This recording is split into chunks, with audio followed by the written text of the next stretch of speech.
Welcome class to another week, and for this week we're going to continue with the Spanish colonization.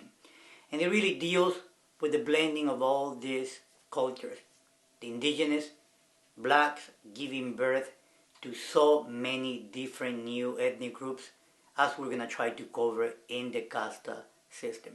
For this week you have a reading response that deals with the chapter titled Cibola Aztlán en New Mexico, and this chapter really deals with all those legends and fables of the cities of gold that lure Spanish Europeans into the southwest of the U.S.